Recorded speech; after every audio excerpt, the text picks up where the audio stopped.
Aka kanya ubu tuvugana ni inkuru mbi ikomeje kuba yacicikana mu gihugu cy'u Rwanda. Nyamasheke hakaba habereye impanuka ikomeye cyane. Muri aka kanya ubu tuvugana impanuka ihamuye abantu, Mana tabara aba bantu muri iyi ntara ibashe kuba yaberamo impanuka ikomeye cyane mu murenge wa Rubagabaga. Aka kanya ubu tuvugana muri Nyamasheke hakaba habereye impanuka ikomeye cyane. Reka tubereke amafoto twagiye tugaragaza uburyo byifashe aka kanya ubu tuvugana mu karere ka Nyamasheke.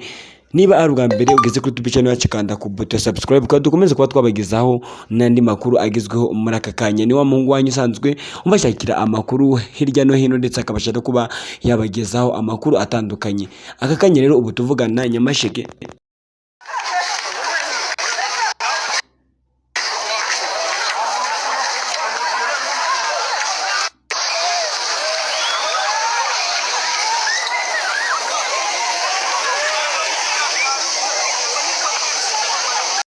bikaba bibereye mu murenge wa Ruharambuga. Aka kanya ubu tuvugana bikaba bibaye ubu top tuvugana bikaba bibereye Nyamasheke.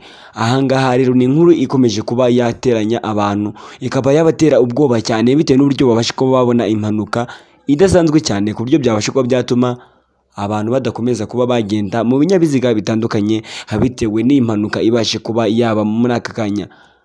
Mwibutse, niba ari ubwa mbere ugeze kuri YouTube channel yacu, kanda ku buto subscribe wakane no kunzogera kugira ngo video zose tubashe kuba twakora ako kanya ziteze kugeraho. Ako kanya ubu tuvugana zigahita zikugeraho nta magambo. Aka kanya rero ubu tuvugana akaba aribwo ibashe kuba yaba saa 11 z'umugoroba, akaba ariho impanuka ikomeje kuba yatera abantu ubwoba, ikaba ibereye Nyamasheke. Ubu tuvugana aka kanya ubu hakaba hari n'abantu ndetse bari kubasha kuba batabara. Mbahaye ikaze rero, ubu tuvugana akaba ariho bibasha kuba byabera mu gihugu cy'u Rwanda. Ni impanuka iruta izindi kandi ni impanuka ikomeje kuba yatera ubwoba mu gihugu cy'u Rwanda.